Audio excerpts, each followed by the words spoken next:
Beauregard cannot keep secret. Oh, thanks. I'm gonna move this. What? No, put it over here, Judy. Over here. No, Beauregard was hinting. I never know nothing about this. Here, Beauregard. Is that only that's supposed to be on the table? Well, Mama Of Elize. course, you cannot. Look here, you're too early. But can I say? On behalf of the entire Bridge 99 FM family, Oh my management goodness. and all, Oh, accept this cake, your this favorite is chocolate just- cake, and the Ira Jam Radio. Oh, that's why Beauregard him jump Yes, up on yes, it. yes, That's yes, why I was supposed to say on the We table. all want to wish you a very happy belated birthday greeting and to let you know how we all love you here and appreciate your presence with us. Thank you so much. I hope you enjoyed the day. Thank you so very much. And can I just say, I feel that love. I really do. When I come in, you always. And I love that. So yes, so for those watching and viewing, this is real. And I just want to say thank you very much to the entire Bridge 99 FM staff. Thank you very much. Thank you very much. And I really do appreciate that. And the next time, we don't have any secret. Don't tell Beauregard. Why? So, happy birthday. Ah, Cabell. It's Cabell. One say, him no know that. Go on, go sing. Why go on, go sing? Why everybody have bullied me today? Go on, go sing. Oh, I cannot my sing. goodness. Goodness. Happy birthday to you. Happy birthday to you. Happy birthday. Not going up there. Happy birthday to you. Don't say the other line. No.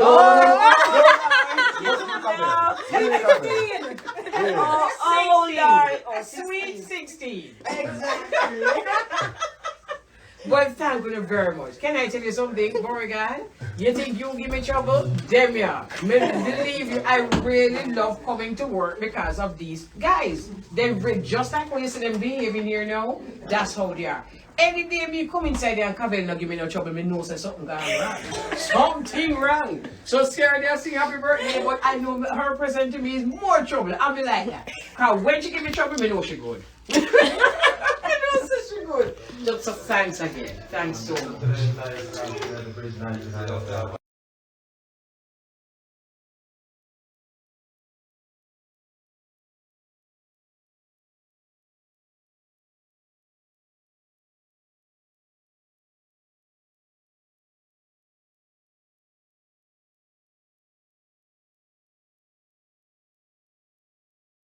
It says, write, do not write outside of the margin.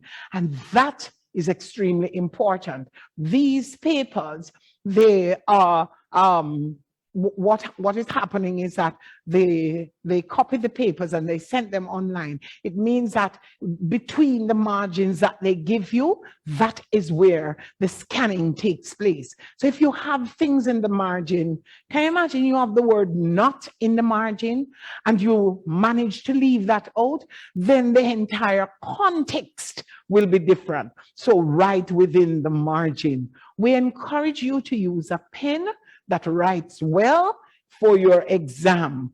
We also encourage you to avoid, you see, your teacher have been telling you from you were in third form that you're not to use the whiteout, the liquid paper. It's for a good reason we ask you not to do that. Because sometimes when you use that and you white it out, what happens is that you forget to put the word in. And so we want to ask you to make sure that you go back, read over everything that you write. A margin of error is something that you need to minimize.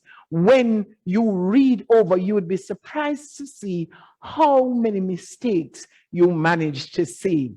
So as you bear all of these things in mind, I'm going to ask you that you pay full attention to instructions. CXC is an exam of instructions, and so you read everything.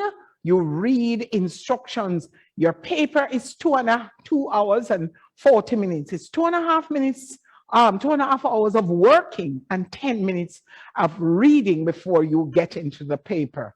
I want to invite you this morning to look carefully now at paper 2. That is a paper that contributes largely to your expression. Remember, we mark the paper from knowledge and expression. Now, this paper asks you to read and answer in extended writing. I'm going to be sharing a PowerPoint with you as I walk with you through the different sections that you're expected to do for paper 2. All right, so remember, it's 3 papers for the English. You would have already sent in your SBA. And then we have paper 2, which is the AM paper. And then we have paper 1, which is a multiple choice paper, 60 multiple choice questions, and that's a PM paper. So I'm going to ask you now to go with me as I go through paper 2, as we have this PowerPoint, okay? Now, your paper 2 has 4 sections, all right? It has 4 sections, and bear in mind that we would have tried to prepare you, all right? So we have the first section is our summary writing section. This is a compulsory question. This question gives you a value of 25 marks. Can you imagine not touching the summary? Already you would have lost 25 marks. So we're going to go in the summary. We're going to remember the acronym for summary. So the S says stick to the word limit. When we're marking the summary, students, anywhere the 120 word comes, all right? Remember that is the word count that we use for summary. Anywhere that comes, we cut off. So if you have 125 words, we don't read the other 5. And maybe that's the way you end your summary in a proper way. It means then when we mark you for content, organization, and expression, then your organization is going to get hit because you're outside of it. Then the U for summary says try to understand the original piece. Now we don't any longer test the comprehension on paper 2. All your comprehension questions go to paper 1 from question 21 to question 60. All the different types of comprehension, your expository, your descriptive, your narrative, all of the 4 different types, they come in comprehension from question 21 to question 60. But that does not mean we do not need your comprehension skills. But tell to students, if you don't understand this something, how are you going to sharpen it? You're going to rely upon somebody something, man. So you have to understand the original piece before you try to shorten. Now, the first M in summary says main ideas are a must. So you go in your page. Remember, you paid for your examiner. So you can use your pencil to underline the main points. And then maintain the correct writing mode. So you don't start out addressing a third person or putting yourself in the summary. It's objective, it's factual. And so we ask that you remember your writing mode. Then, because it's a summary and the word suggests that you cut down on the number of words, then we are asking you, avoid repetition. If something comes up in the first paragraph and you see it again in the third paragraph, mention it just once. Avoid repetition, avoid giving examples, take out your direct speech, take out your figures of speech, stick to the facts. Do your main ideas, and you're well on your way to getting the summary right. Then, relevant details only. You don't have to floor it up. Just stick to the relevant details. And the Y in summary says you use your own words as much as possible. Now, you would have been practicing from 3rd form coming up to last year. And those of you who are taking the exams and you are in 4th form, you know that you would have gotten some practice already in the summary writing. As much as you use your own words. As much as you can also, you use one word for a group of words. So if in the main passage, you have a boy who comes to school every day and he's always on time, you just get rid of that and say the boy is punctual and you're well on your way. You don't have to tell me that the gentleman is tall, dark, and handsome. All you have to say is attractive. 4 words are gone, and you're well on your way to meeting your word count. So that's section A. What I want to do is to invite you to look at the next slide, because what we tried to do was to give you a summary. Here's what CSEC asks you to do. CSEC says, make a list of 5 points. Students, it cannot get more direct than that. Do you know that although CSEC numbers the page for you to put in the 5, some students don't put it in? Some students don't put it in, and that is where you get the marks, because we mark you out of content. So when you put those 5 points, we give you 5 marks, or we make sure of the 5 what you can get. We mark the summary out of 25. We give you 5 for the content. Those are the 5 points that you put down. We give you 10 for expression. That's how you express yourself and the English that you use. And then we give you another 10 for organization. So, Miss, what is organization and what is expression? Organization includes stuff like your summary is 1 paragraph. Remember that your original will come with about 3 or 4 paragraphs. What we want is for you to visit each paragraph, pick out the main points, and when you get all of those together, you produce 1 paragraph. We start to look at that for your organization. If you have 2 paragraphs, understand, so you're losing mark for that. So remember now, 1 paragraph. Within your organization also, we look at your sentences. Do you have run-on sentences?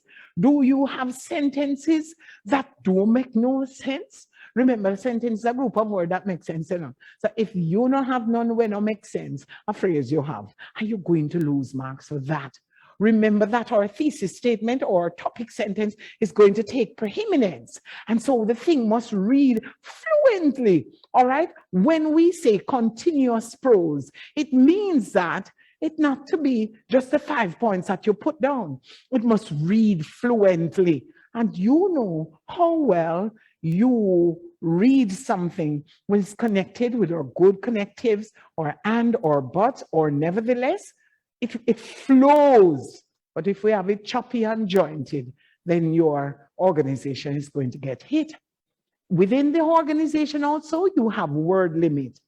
Now, for a number of years, we've been looking at 120 words. It doesn't matter how many words are in the original passage. They want 120 words. So, Miss, what if I have 100 words? If your vocabulary is good, and if you have taken in all the main ideas, and if you make sure all is well, then you're good for your 100. But if you have 100 words and you're not so sure, go back and look in the original to see that you have not left out a main idea. You put it together and then you send it in. Now, on the slide that you are looking, we had a passage that was called water. That was a past question. Now, the student here had 5 points. So you read and you find your main ideas and you put them down in the 5 points. All right?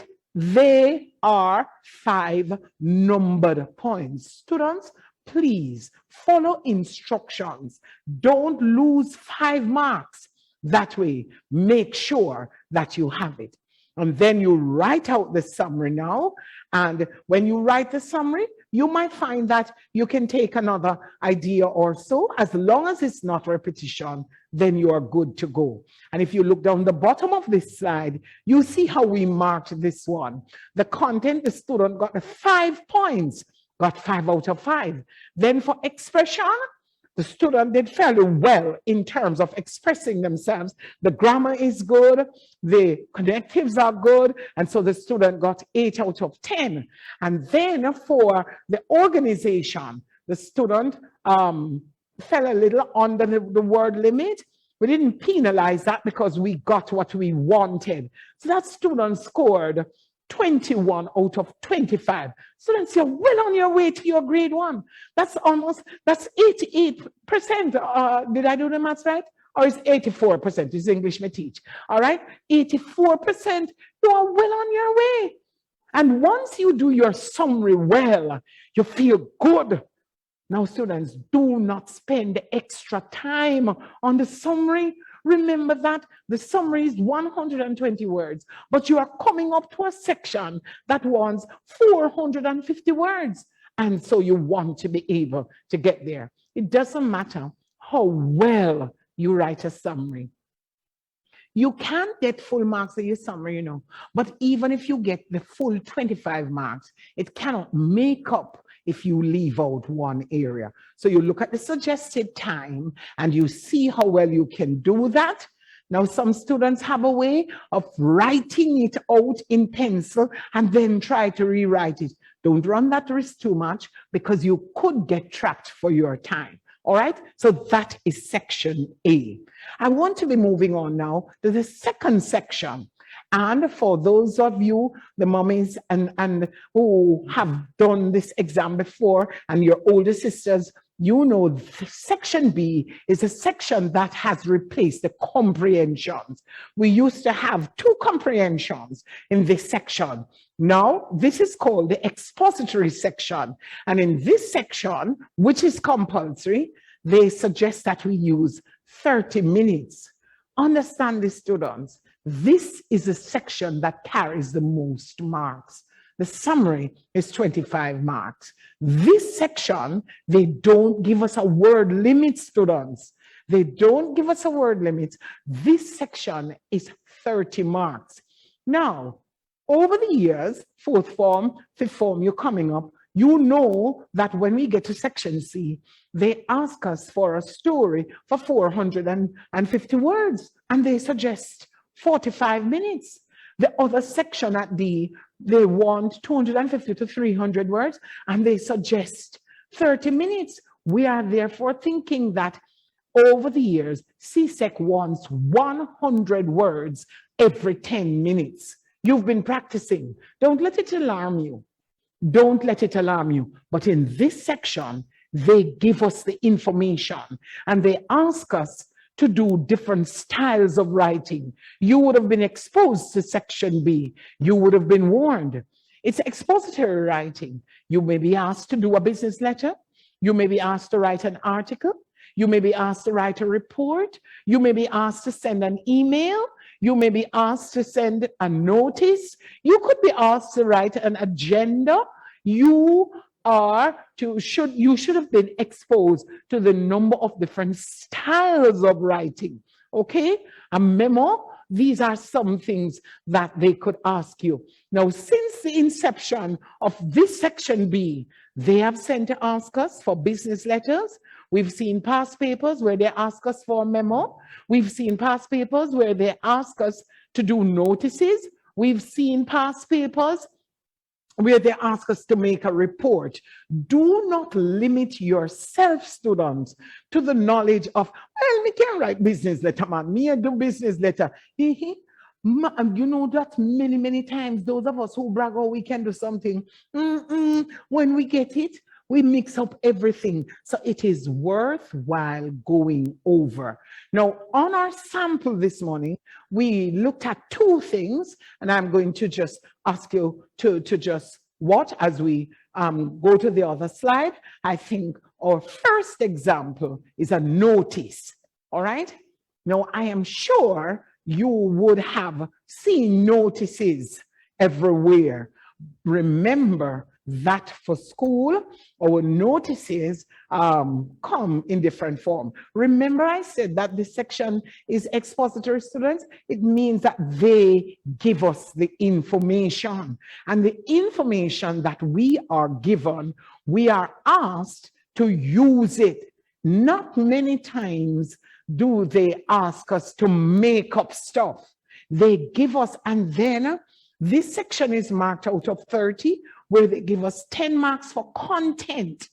It means that the content is whatever they give us, all right? And if they give us 5 pieces of information, you get 2 marks each. If they give us 10 pieces of information, then you know that they give us 1 mark each, all right? So for the notice, I want you to realize that we start out and we identify that section by putting the word notice. All right, so that is in bold print at the top. And once it's in bold print at the top, what happens is that we ask you to look at the information that they give you, and then you do. Now, a notice serves to tell you of something that is going to happen, or something that has happened. And if it is something that has happened, then you know your tense is going to be past tense. If it is something that's going to happen, you know that you must have your dates, you must have who you're addressing, you must have the time, the duration, because a notice serves to let you know. So what happens if your school is having a fear, or the school, I think on our slide, we gave a notice that we were going to be changing the officers for PTA. All right. So you would have put up a notice to say the family of the international, our school is called International College. All right. So you know, I'm not troubling anybody. All of us belong to the same school. So International College serves you notice that on February 3, 2022, there will be a general election where new officers will be chosen to run our Parent Teachers Association. All right. Now, if there are other things that we need to let you know, we have to give you whether or not school is going to be on, or whether or not you have to be picked up part of the day, or whether or not, whatever it is, we tell you what is going to happen. That is what the notice does. It serves you information whether or not we expect you to attend something.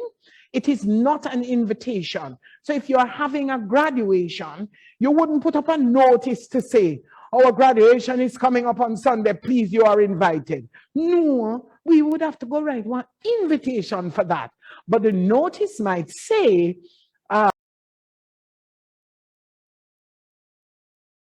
your section B now is your last section for paper 2. And they can ask you to do 2 things, students. Do not be caught. I mean, over the years, we've taught you to do persuasive writing. And you get used to the idea that is persuasive writing that you do. Well, in recent years, what they've done is to ask you to write either a persuasive piece or an argumentative piece. Now, your teachers would have told you the difference, but I just want to remind you of the difference that we have. The persuasive piece, students, whichever one they ask you, it's usually 250 words to 300. And again, it is 25 marks that you are given, okay? We encourage you to take the 5-paragraph approach. So in your introduction, you will mention 3 points that you will use. And after your introduction, you take each point, and that's a paragraph, and you end up with 4 paragraphs. And then lastly, you use the conclusion. You do not introduce any new material at the 4th paragraph. What you do is to wrap up nicely. And we give you, students, we look for your organization that you do have a thesis statement up there in your introduction, and you do have a wrapping up in your conclusion. And then you say, well, I have it down pat. But then we are coming at you, students. We're looking for the spelling errors. We're looking for the poor sentence construction. We are looking for punctuation. Students, you know, some students fall in love with comma. Every 2 words they write is a comma. And then some people have a malice with the comma. Them no use no comma at all. What we are asking you is to remember how and why we use it. Remember that you have to remain faithful to the tense that you use. Also remember that there are what we call the dangling modifiers, where we say the girl, the girl walking home late last night, the car killed the girl walking home. That sentence, let me try it again. Late last night, the car killed the girl walking home. You know who was walking home? Not the car. You think you said it was a girl that, no, you would have to say late last night as she walked home. But we don't do that. And so often we have these dangling sections that impact our writing terribly. And you say, but I wrote a good essay. You might have written an essay with a good plot, but the English of it, the experiment, the expression, you experimented with some expression that marred your story. It got in the way of the story. And so we had to be fighting the grammar to make sure that we could make sense of your plot. We want you to be aware of who you're addressing. Knowing your audience is important. Being aware is important. If section 4 asks you to persuade, then you take one side of the argument and then you build your argument either for or against. So the instructions in the exam will tell you that you are writing either for or against. So uniforms should be made compulsory. That's one of the old ones. And then it says, develop an essay in 250 to 300 words, either for or against. Now, once they ask you for or against, students, what they're asking you to do is to persuade. So you stick to one side and you don't change sides, because that is the death of the essay. But if they ever say to you that face-to-face classes are no longer important since online learning was made compulsory, express your views. You see, when they say express your views, what they want is an argument. So you are going to say what you think for, say what you think for against. You must have a counter argument when you are doing the argumentative. You start out by expressing what is it that they say. You bear in mind that they say, express your opinion or give your views. Those are the words that tell you whether or not it's a persuasive paper or it is an argumentative paper. Once you have an argument, students, you must have a counter argument. Once you start out in the argumentative essay, you are allowed to express what you feel for and express what you feel against, all right? And you have a counter argument. But when you are doing the persuasion, you ever see some ad students, some advertisement, advertisements are examples of persuasive writing. You ever see any advertisement where they're telling you this product will make you sick 3 days after you take it? No, sir. They're not going to tell you, or this soap will strip up your hand. No, they're not going to do that. All that is good and proper is what they will put in the persuasive part, all right? And that is what is expected of you. If you have 5 paragraphs, then you stick to the opinion that you started out with. But in your argumentative, if you have 3 paragraphs and you make sure that even your 4th paragraph will look at the counter argument. All right, so if you're saying cell phones should be allowed in school, then you run a section of the essay saying, yes, they should be, and so on and so forth. But you also have a point in your essay where you're saying, on the other hand, or on the contrary. cell phones do create a problem. So you listed all that was good and sound, and that would enhance the use of cell phones in school. And then you made sure that you address the issue that there could be a problem using cell phones. I want to pause a little, and I don't know if we check from your responses if there are any questions that you have that we need to address on paper 2 at this time. I want to make sure that you understand, students, that this is a paper that carries the weight for your expression. This is a paper that says to the examiner, I'm not guessing.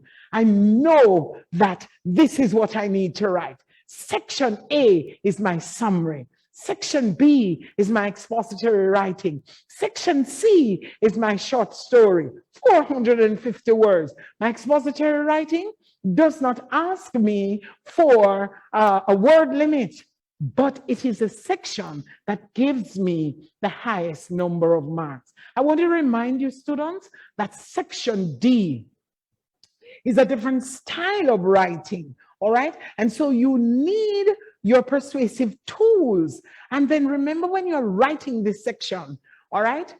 When you are writing this section, what you need to look at are some of the tools that we have. So you can start with your hyperbole. That is where you exaggerate. You know, let's just say that you're looking at the one that says, we must wear uniform. Your hyperbole will say something like, everybody in the world loves uniform. We know where you're going with that. And that is not true, but the device tells us what you are supporting, okay? You could start with an anecdote. What is the anecdote, you ask me again?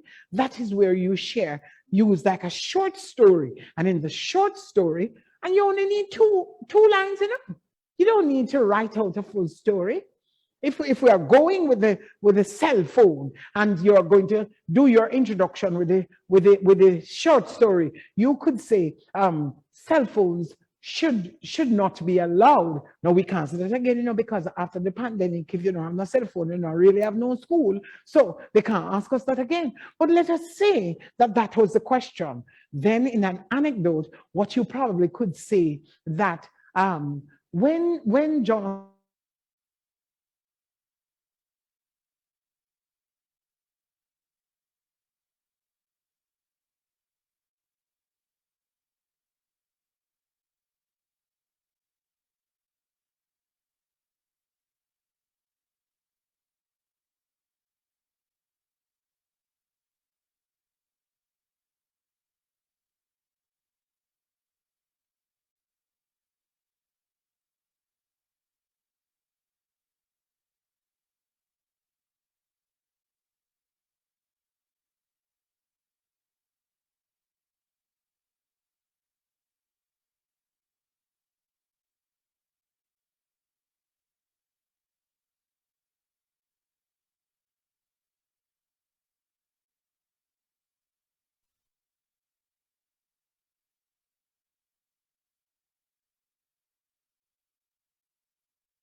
Cheesy balls, national cheesy balls, national cheesy balls, shockingly cheesy. Cheesy balls, national cheesy balls, national cheesy balls, shockingly cheesy. all right, Cheesy balls, national cheesy balls. I just want to apologize. We had a break in our power supply just now, and we want to continue. Thanks for staying with us. Let's continue. Now, we broke right in the middle of a sentence where I was sharing with you that one of the persuasive devices that you could use is the anecdote. And then remember that the anecdote is just a snippet of a story that will illustrate. It would also give you very clearly our